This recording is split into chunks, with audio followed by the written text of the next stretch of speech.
Thank you so much. Everyone, this is MC Morris. Believe me, this man is a powerhouse in the comedy industry here in Canada. He's doing amazing. I mean, like you heard me say before, you know, I even got to this part that I met him before I met him in person through the internet. You know, I got to know about his work, his antecedents, the momentum. And, you know, he's one of those people who do the back end work for a lot of, you know, celebrities. As a show promoter, we don't get to see them, we don't get to hear about them, but we need to appreciate them. And, you know, I'm giving you your flowers today to say thank you so much for all the amazing work you're doing here in Canada. Thank you for putting Nigeria on the map in a good way. This man is also, this is a Black man who is the MC to the mayor of Brampton. Believe me, it's a big deal. It is big. In the spirit of Black History Month, let me just spread that out there. So he's not to be joked with. He's somebody who has also given and created room for other comedians to rise. And that's one of the reasons why we're here today. So he's not just taking all of this blessing to himself. He's pulling up other people to say, listen, the sky is white for everybody. We can all shine together. So MC, welcome to my show once again. Thank you very much. So and thank you for all the hype and all the big names that you have been calling me. And, maybe I'm giving you my CVO for comedy. Yeah. Maybe the next one is my soft CV. I just sold soft CV so that if you think that my Surah has small comedy in it. Thank you. It's so nice to be here, like so nice. And thank you everyone that's here with us, watching us. I'm seeing a lot of our celebrities in the house. From Adiba TV to Emilia and Andrew to Edwin to all of them, seeing them right here. And thank you. And Eleno joined as well. He joined initially. I don't know if he's still here, but he joined. Eleno is the king of comedy in America. And also disturbing Canada. Yes, I mean, you guys, believe me, I'm so, you know, the comedy industry in Nigeria is one of the most structured. So I am not surprised that you are able to just hold it down here. I always tell people, when you hear controversy, scandal about other industries, there is this energy that I've seen in the comedy industry. You guys have your own together. I don't know how you do it. Most of you all are successful, but you don't make noise. You are all about the work. And I have to say that. I mean, that's Nigeria. And I know Uncle Alibaba has things going on and holding people down. So I'm really not surprised that you are also using that energy to build here, you know, strategically. So well done. Someone said we did give away. You people when they calm down. So MC, let's get right into the show. So what are some of the highlights of your career as a comedian? What are some of the highlights? Okay, as a comedian, not just a comedian, a fantastic MC, and managed to dive into the acting industry a little with people like them, Emilian, them Adiba, then all of them that are actors too. So I still sometimes I feel like, you know, when someone study mechanical engineering and you are doing your IT in the police station. So so sometimes I manage to touch all these their station little by little. But so far so good. It has been a good one. There have been a lot of ups and there have also been some downs as well. But trust me, it has been a good journey. Amazing. Thank you so much for sharing that. And how did you get started? How did I get started? Like, in Canada or the beginning? I mean, the very beginning. Remember, there are people who join because they want to hear your success story. So we want to hear the aspire to perspire.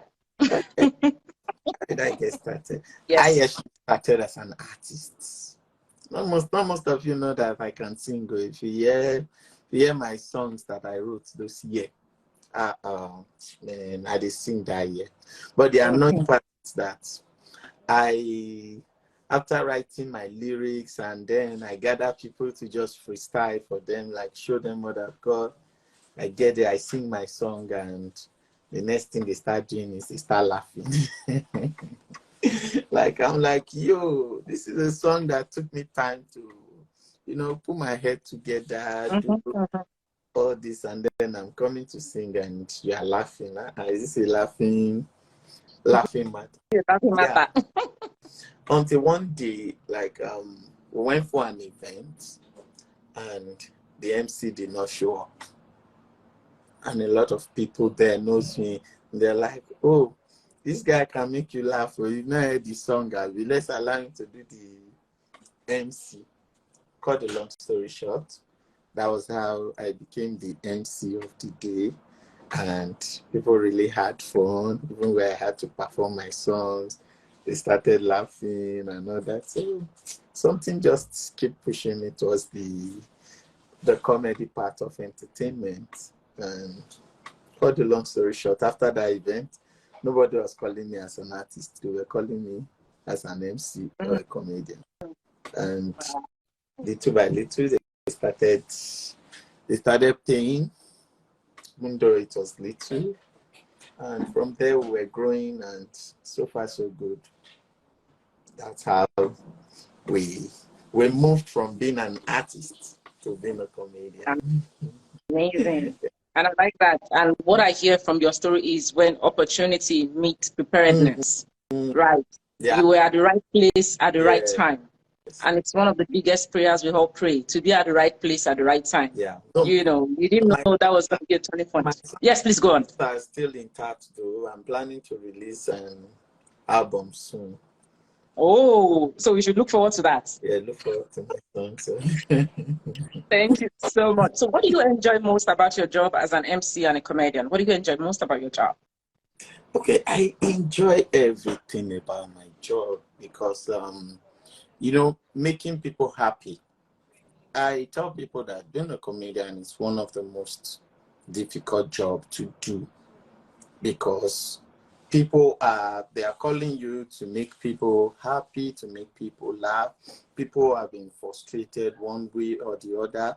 People are coming with different problems from different places, like problems that you don't even know the cause and all that, but they are saying, pull these people together, make these people have a fantastic event, let them enjoy while they are here. So it becomes more job for you. But for me, that this is the path that I have chosen to take. I have to go ahead and do a lot of research. I have to go ahead to make sure that when the people come, I first of all enter into their character. Because as people are coming from the road, different problems they happen. So the moment they come, sometimes you see me telling them that, if something is getting you annoyed, something is getting me annoyed too. I have problems. Don't come and add you on to my own. No? So first of all, you need to let them know that, you have problem too. And that is where you also become realistic with. Let your discussion, your point of discussion be a realistic one where people can cut in from a place of understanding. If I crack a joke on insurance right now, it's easy for people to get it because they are also, all of us, we are facing the same problem. You understand? So I'm still going to get there, but what makes the job interesting for me, it's the fact that I have to do a lot of research. I need to understand that 300 people, 500 people are coming for this event, and they are all coming with different problems. And it remains my job to make sure that they enjoy that event and leave the problem first. Then when they are going back home, everybody pick their problem. Pick their problem. It reminds me of something that I saw recently, like when I think it was something on Twitter about someone saying that we're all going through a lot. You are going through a lot. I'm coming from a lot. Some of us are doing it. So I totally hear that. And I'm happy that, it's one of the things that inspire you to do what you do. The fact that you want to stand on a stage and make all the people laugh, right? Yeah. And that's really beautiful. So if I may ask you, based on the topic of today, as somebody who has been able to navigate the Canadian entertainment industry, what are some of the lessons you've learned?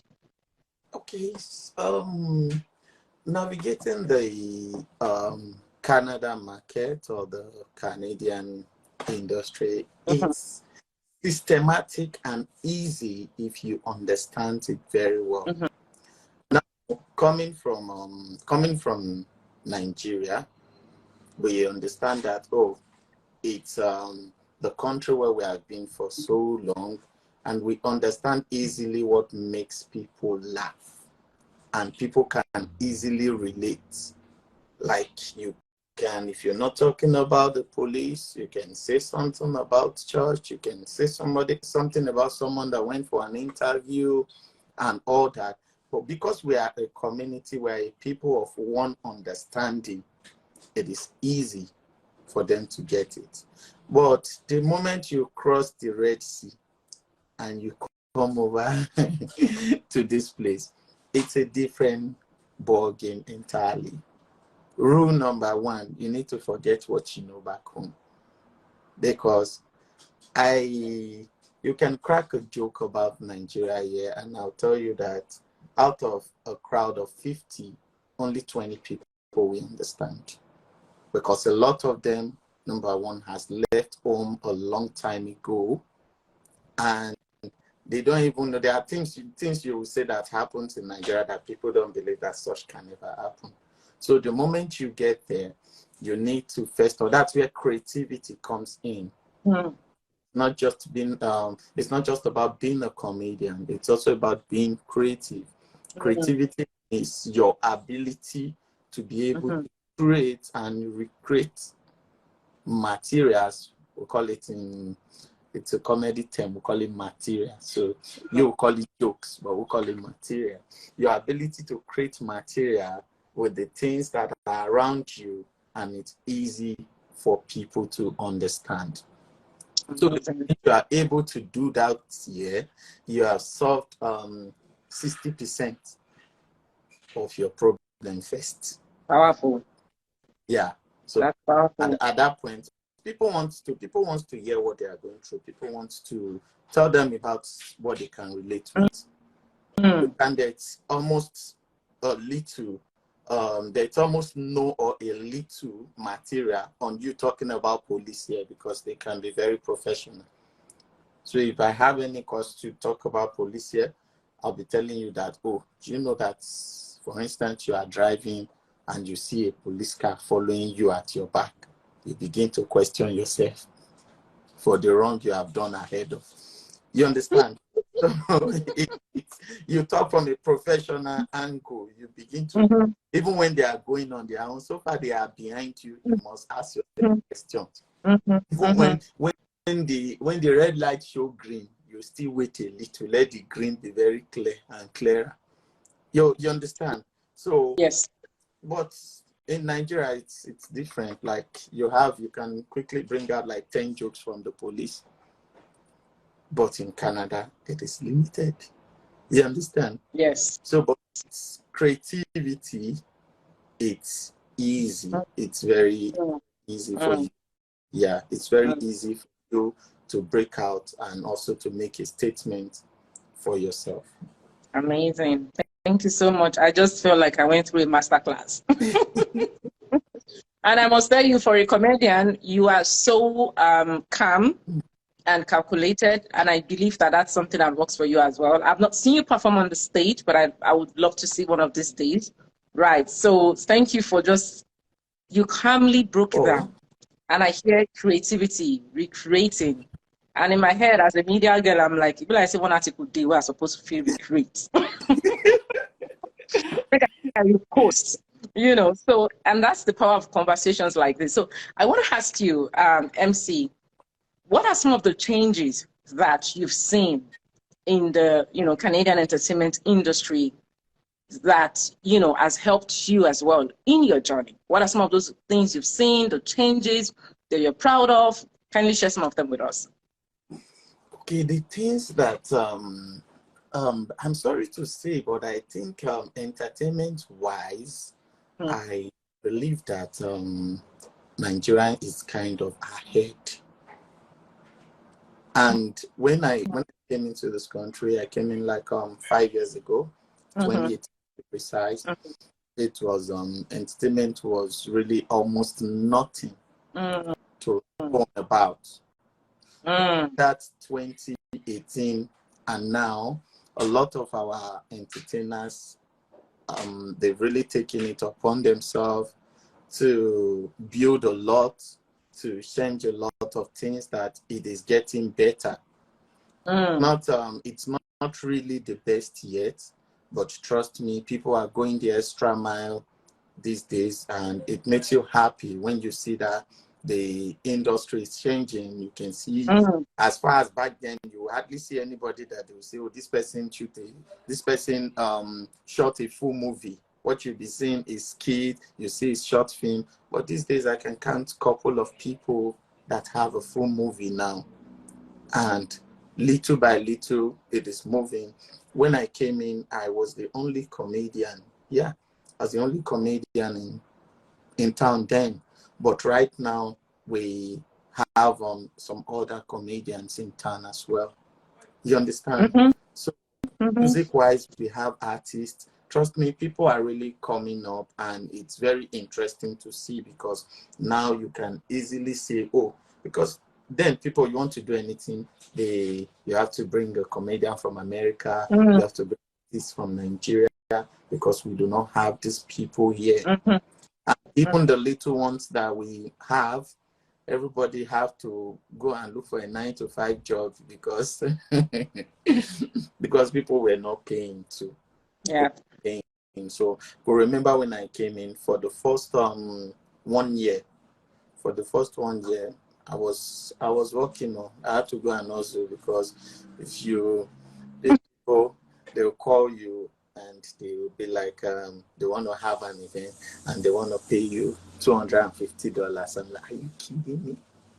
Did you say $250? He said, yeah, oh yeah, that's what they collect. This is what we pay. I'm like, man, I better go and work. So I was working, and I was also strategizing at the same time. I could remember there's some vendors and clients that called me. Back then, I'll tell them, oh, okay, if I have to be considerate, I'll be able to do like $1,000. At different occasions, people sent me SMS and even told me that in this Canada entertainment, or in this Canada, nobody will pay you $1,000. That's write it down. But unfortunately, within a year of that talk, I have even stopped collecting the $1,000, and people were paying for it.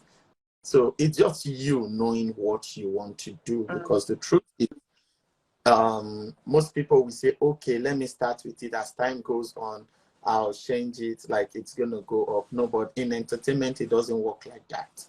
But how they pay you from the beginning, you're going to be there for another 3 years, because these people are going to tell you, oh, this person is my friend. This person is my friend. One thing about clients is that they talk. So whatever pays you, it's what everybody that's coming from that client, it's going to pay. So it's about standing your ground, which is very important. I'm still going to get there, but the improvement I have seen so far between 2018 and now is very encouraging. And I believe it's still going to move, and we're going to do more for the industry. Fantastic. And, you know, something you said now just caught my attention about one client referring people to you, and everybody wants to pay that same figure, because the way the client had probably pitched you, which is why positioning is very powerful. Positioning yourself to be an authority in your industry. You know, you let them see that you're giving value. So, and I think that's one thing that, you've shared with us today. Yeah. And I hope that all the comedians who join, you're hearing that.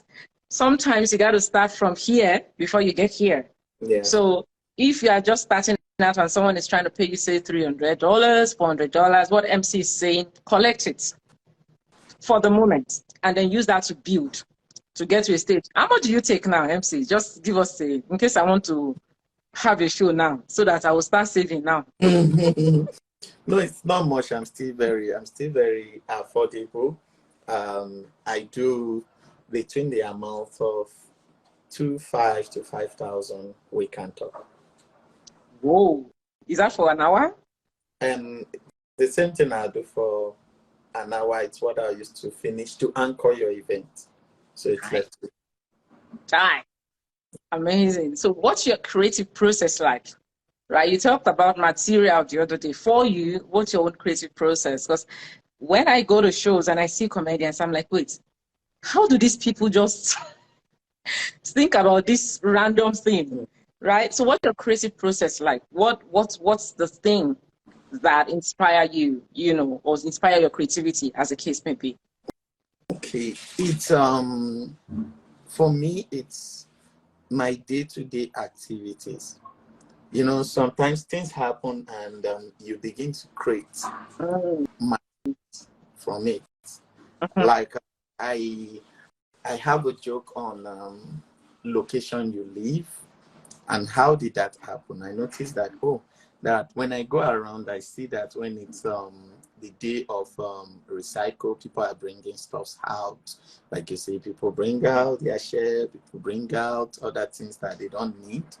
And while I see all these things, the next thing that came to my mind that, it is the location you live that will determine the kind of things you will see outside. So if you live in places like Toronto, you can see some good things out there. You can see share, you can see fridge and all that.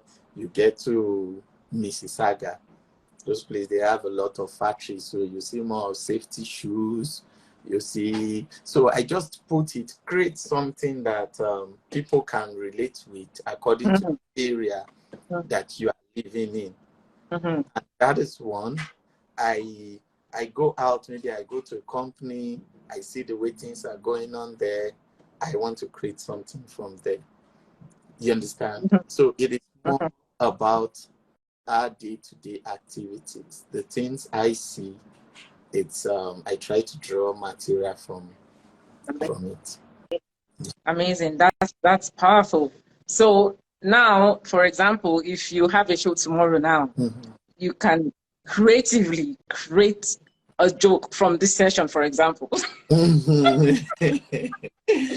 Yeah. Because you people create from everything. Yeah. Like even the most silliest thing, you hear a comedian talk about it, even their own family, their own past, and that's something. So I really want to digress, quickly. I know here in Canada, because it's a structured environment, there are certain jokes that people can't share because they could be sanctioned. However, it's not same back home. Yeah. So what are your thoughts on rape joke that has to do with other people's skin, right? And what are your thoughts? What are your own values when it comes to that? Do you have a place where you draw the line, like, listen, I'm not crossing this boundary as a comedian, even if it is comedy, I need to respect these people's feelings. Do you have that? Okay. Even when I was back home, there are some jokes that I don't get myself involved in, that I do not create materials on, beginning from maybe like disability, from people with disabilities. I will never talk about that. Then talking about the idea of rape, it is not ideal to talk about it, because it's not just comedians are not just people that talk anyhow. For them to hand the mic over to you to be in charge of hundreds of people, to whom the mic is given, at least sense is expected. So to an extent, they believe you should be able to manage these people. So it now falls back to you, Mm-hmm. not to do not create. There are some jokes that are general. I've had an issue sometimes that I was talking about PSW, for instance, here, and some people were like, oh, some people were angry. Mm-hmm. To me, that it's a job, just the same way I could talk about my factory experience when I came to this country, how the first place I went to work was a factory. I resumed around 8 and they sacked me around 8:20 because it's because it's totally different. You know, you have to stand up here. You know, back home you can sit down and do it. Mm-hmm. Mm-hmm. I went to sit down at work and they are like, how dare you? You you understand? Yes. So now I also talked about the DSW, how someone told me that, oh, that the job is easy, that I should go and do it, I'll make money. And I went there, I started taking care of somebody. I took care of the person from Monday to Wednesday, and when it was Wednesday, the person started taking care of me. So, but some people took it personal. Some people do not have sense of humor. I have a friend who happened to be, she's my close pal right now, but she said she came for my first event in this country, which I had in 2019, and Mm-hmm. she left angrily that just when I walked off stage, that the first thing I said, she got angry and then she left. So I was like, so what happened? It was like, you got on the stage and then you were like, oh, that I was coming on stage. I was expecting you people to give me a standing ovation. That even if you people that bought tables for 500 could not give me a standing ovation, what about you people that bought regular for $30? Now, this was a joke for me. Now, this is another person saying that, you know what I was going through at that time, that I had to use my hard-earned $30 to buy a ticket. And then you come on stage and say that, you understand what I'm trying to say? Yes. Yes. At this point, as a comedian, just make sure that your jokes, make sure it does not have to do with disability. It does not have to do with people pains. But so far, general issues of life, some people are still going to be angry for sure. Just like this one now. The comedian can come and say, see, you people have paid me, good night, I'm not performing. And then it's walking away, but it's a joke. And somebody gets angry that after I paid my hard-earned money, blah, blah, blah. They won't even wait for you to express the other part of the joke. So this person was like, the moment you said that the people with table cannot clap, how about the people that bought regular? $30. Instead, I didn't even wait. The moment you said, I just stood up and I left. And the person has been angry ever since then, until recently we became pal. And then the person told me, now I didn't know anything like that happened. You understand?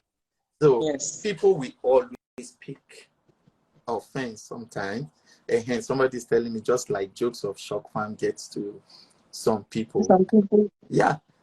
Because there are most times I know that we have a lot of Nigerians in Shock Farm here in Toronto. So I have some Shock Farm, and some people get angry. Why some people see it as a laughing matter. So that's I don't even know where that is. But just make sure you do not joke about people's disability. Yes. I condemn totally. Yes. But if it's just general issue of life, your work, the things you do, just make a crack joke on it, and the gate of hell will not prevail. That's powerful, and I'm happy you said this because it's going to be on YouTube, and I want to believe the other people that are going to watch. It is important that we hear from people who are authority in the industry, like yourself. Share this, that you need to have boundaries, even while you're trying to make money. Because while people can sit and listen because they're paid, they might go home with a lot of pain than they came in with. And that is not the essence of comedy. It is to lighten the mood. Let them live and be happy. So thank you so much for putting that out there. And I want to ask you, how many years have you been in the industry now? And what are some of the highlights, like a moment in your journey here in the Canadian entertainment industry that is so passionate to you, so dear to you? Okay, now, how many years Yes. in Canada or from back home? How many years, here in Canada, how many years have you been in the sector, in the entertainment sector here? Okay, in Canada, I came in January 2018. Mm-hmm. And January 2018, and then I could say that I started events officially in 2019, because January 2018, everybody that were calling me and I was telling them how much I was going to collect, they were advising me to face the factory very fast. Like, are you living in a bubble? You Yeah, just come. yeah. But one of the major breakthrough I got, it's that's why, in as much as sometimes it's okay to bend, sometimes it's also okay to stand your ground. Because the major breakthrough I got was there was this man that called me. I'll never forget, a doctor, and it was like, oh, that I'm celebrating my 50th birthday, and someone told me about you, blah blah blah. So how much are you willing to collect? I said $1,000, and the man was like, okay, so you're gonna come with it's gonna be you. You come with your DJ, and what else are you coming with? I said, no, I'm not coming with DJ. I'm not coming with anything. I'm only coming myself. He said, that's what you want to collect $1,000 for? I said, yes. He said, you must be joking. I was like, no, sir, I'm serious. So the guy was like, okay, no problem. I'll talk to someone else. And then, so he didn't call me again until like 3 days to the event. The man called me again. He said, you know what? After you said $1,000, that I've been wondering what on earth you want to do that you are charging $1,000. And I've decided that I want to give the benefit of that. Mm. Like, send me your email, and I'll make a deposit there after the event. Let's see how it goes. I was like, sir, on the second hand, you can send me the information of the event, but you don't necessarily have to pay me. After the event, you can just pay me at once. And the man was like, did you hear yourself? I said, yeah. Because the truth is, when you understand what you carry, or when you know what you're going to deliver, you are not scared of if you're going to be paid or not. At different cases, I have concluded with my clients, and I'm not even asking for money, because I know at any point, there are times that, okay, that was before, not now. Now, because I'm oversure, you have to pay me and pay me in full before I leave my house. But then, because I know I can deliver more than what I asked for, I was confident. I said, sir, you could pay me after the event. So the man sent me the address.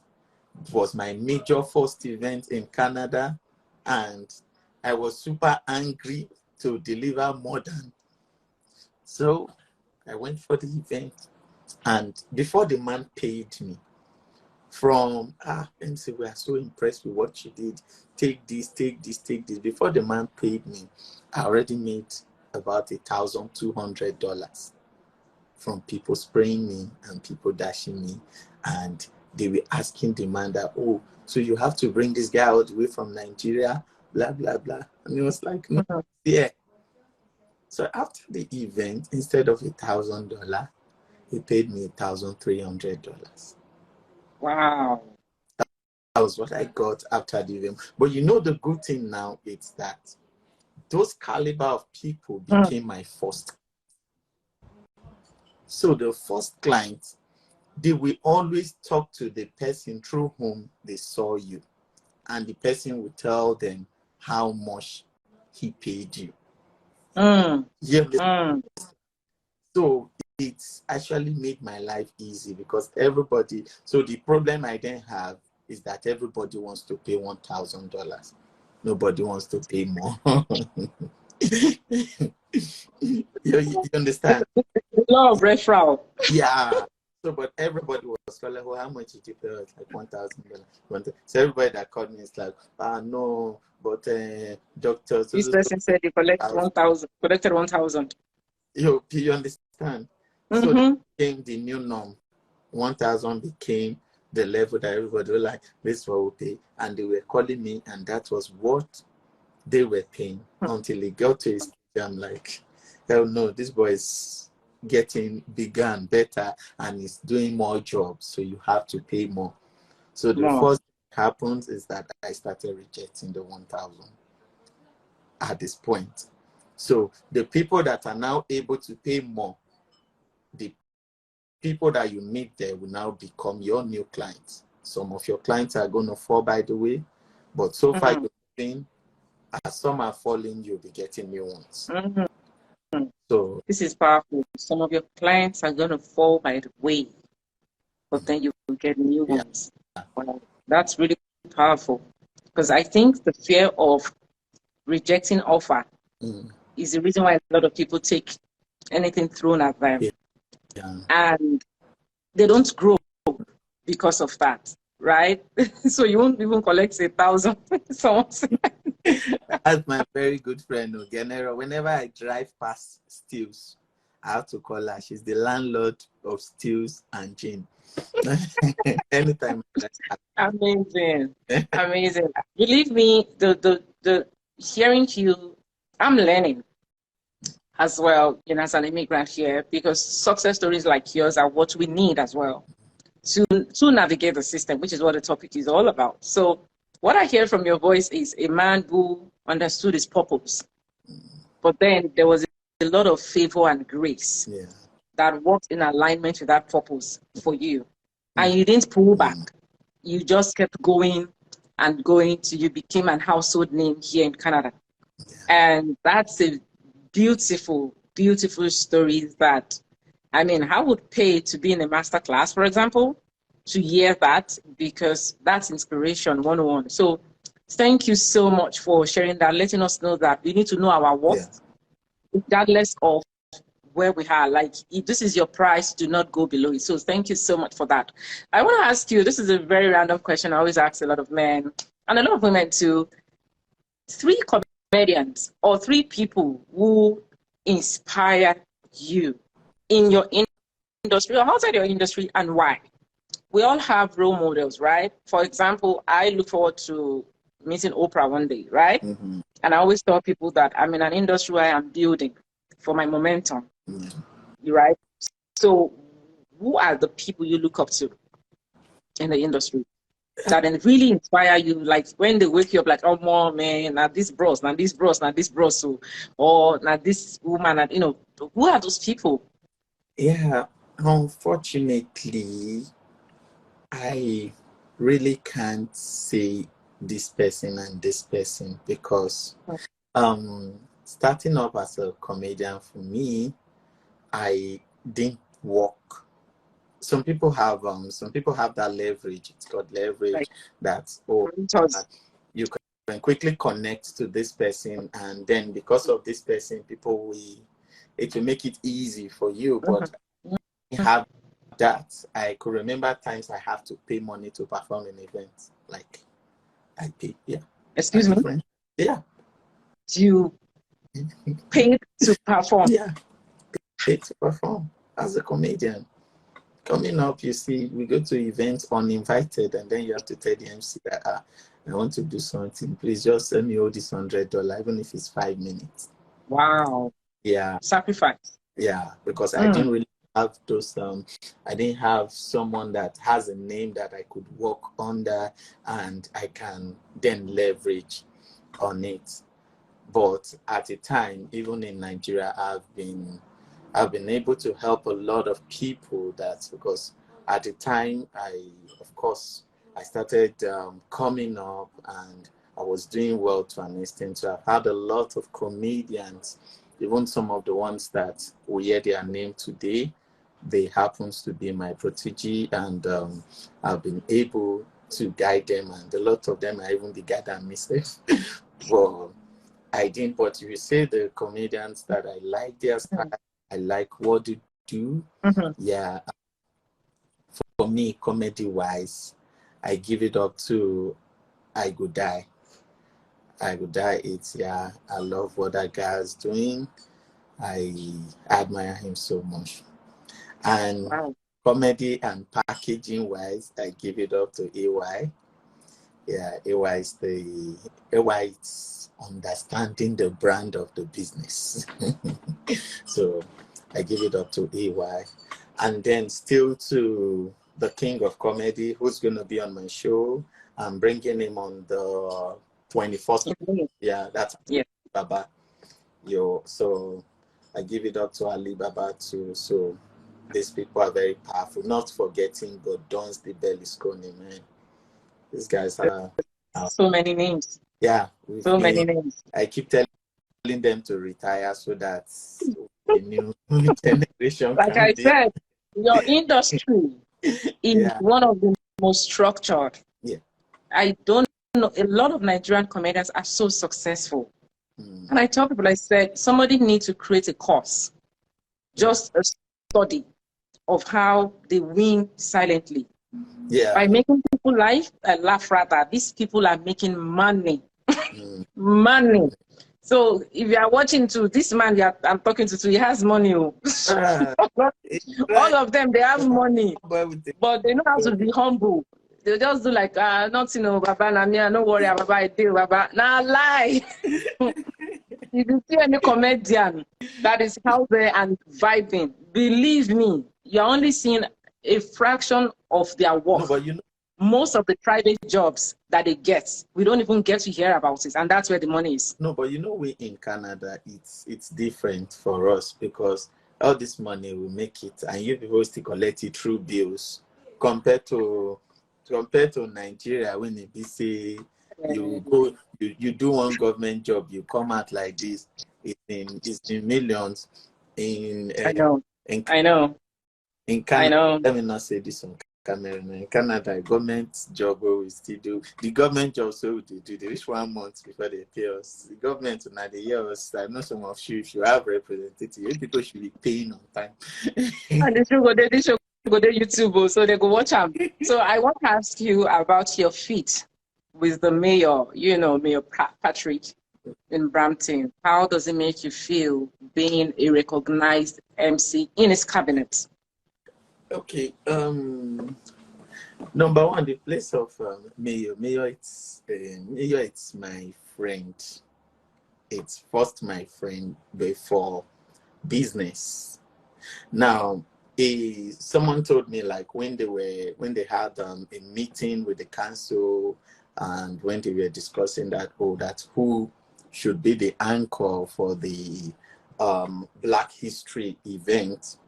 And everybody was suggesting, and even Mayor said, I would suggest MC Maurice, but I am not forcing him on you guys. I want you guys to go and do your research and bring out anybody you can say will beat this guy to his game. So it's not about connection sometimes. Even if you are connected, make sure you are also good in your field. It will help people when they want to stand for you. They can say it like Peter Obi, go and verify, the records are there. So even when Mayor suggested MC Maurice, the next thing he told them is go and verify, the records are there.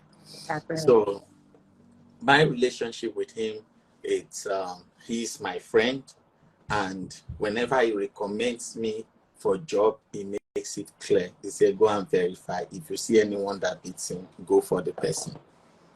So that is it. He's my friend. That's good.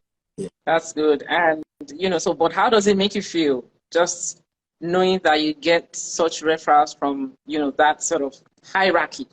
It feels good. Like, it feels good. Even the Bible made it clear. It says, yes, that a man diligent in his business. So it's first it forced my business, because even in Nigeria, I've worked with a few of the governors for their events and all. So it feels good, but not that it swolens my head like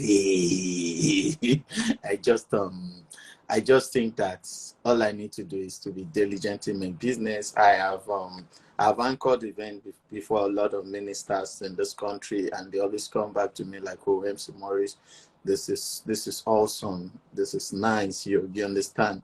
So it's about my job. Connection, it's good. Relationship, it's perfect. But first, let it be your job. So it's you carry connection in your head. Permit me to use that word. You carry connection in your head when your job is not 100% like it should be.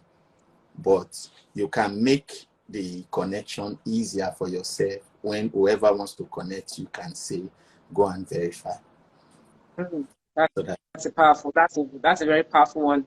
And just before we round up, what your advice to young people? What your advice to those who are going to watch, those who are watching right now, who are like, oh my God, I want to get to where he is right now, career-wise. So what's your advice to them? Okay, my advice to young people out there, my advice to the people that are coming up, it's don't just jump into the game. Make sure that you are fully ready. Make sure that you are fully equipped. If you have to do trainings, I've trained over 8 MCs and comedians in this country, and I still do trainings for people that are like, oh, that we want to go into this, and we want to be the best at it. If it should be done at all, make sure it is well done. So coming up, first of all, look at what part mainly is lacking in the industry and come in with something different. Let whatever you are bringing to the table, because we are there right now. We are not leaving it for anybody pretty soon. No, we are not going anywhere. so make sure that when you come in, we are not going. I don't think you want to come and sit me. Oh, I'm not standing up. Like that. I'll be like. It reminds me of the caption that I had in one media interview about people's crown. Like, you own the throne, nobody can take your crown. If you give value, it's going to be hard for you to unseat a person who has been given value before you. So it is either you're trying to learn from them, because by the time you're trying to compete with a person who has momentum, antecedents, you go try. That is it. So that is it. So if you're coming into the game, especially the Canada market game, make sure you're coming hot, and make sure you're coming with something that we do not have. Bring value to the table. Bring value to the table. You're coming with something different. You are just going to be a second best. You're not going to be the best, because some people are already there before you. Doing the same thing. I find my niche and I worked in that direction. It's helped. Amazing. So if you are coming, also make sure you bring value, and make sure you are fully prepared before you come in. And trust me, the market is very open for everybody. The sky is big enough to contain all of us. So if you come in, there's a space for you, but just make sure you come in with something. That is my advice to everyone. Amazing. Thank you so much. This is a masterclass.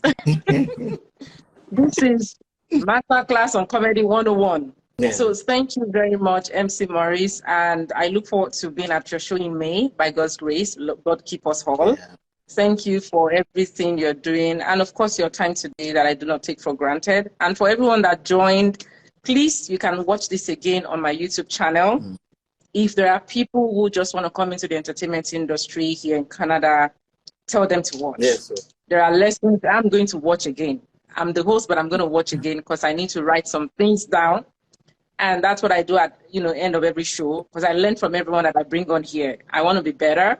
Yeah. And by being better, it's you listening to the people that you spotlight. Yeah. What have they done that makes them different? So I'm really inspired today. Thank you so much for sharing from your wealth of knowledge. Thank you. Thank you. So before we go quickly, just tell us about your show in May and what that is all about. Okay. It's coming up on the 21st of May, and it's called My Hearing with MC Morris. This year's edition, it's going to be citizenship approved. So every year we have a theme. So the name of the show, it's My Hearing. Last year was the evidence, and then this year it's going to be citizenship approved, and it's going to feature the likes of the king of comedy, Ali Baba himself. I'm going to have on ground Aki and Popo. I'm going to have on ground Elenu. Then one of the sensational singer that is disturbing Nigeria like right now, Lao Lugbenjo will be around, Yomi Fabi will be around, and myself, I'm still going to be there. Trust me, this year's edition is shutting down the city. And our tickets are available for sale. Yeah, we have. Listen, I don't know you, but your vibe is all over. I feel it's your friend. Genero. Yeah, no, only Genero is Kata community. So we have various tickets. She's telling me about ritualist ticket. We have the ritualist table for 8 for $5,000, and we have the citizen ticket table for 8 for $1,000. Amazing. And we have PRO permanent resident ticket for $800. We have the Aduro ticket for $80. And those are the ones that are going to throw jabs at. Like, thank you so much once again, everyone. Please, if you want to know more about MC Morris, kindly follow him. Follow his work, reach out to him inbox. I don't know if he's open to mentorship, but I mean, you can always reach out respectfully. Like I always say on my show, when you meet people on my show, please don't go with expectations. Accessibility is not availability. Not everybody who is online is available all the time. Right. So when you message people, when you need them, I'm just putting this out there because I can imagine people want to come into your DM. Do it respectfully. Don't expect any response immediately, but of course, just be respectful about it. So thank you, MC. I wish you a beautiful, beautiful weekend. Thank you for this masterclass that you gave to us today. I'm excited. I am pumped up as a media person here in Canada who is also trying to navigate the system. So hearing from you who has done, it successfully in your industry, I'm inspired to keep, pushing and, do my best. So thank you very much. Thank you so much for having me. And thanks, guys, for coming on live. Thank you, everyone. All my friends.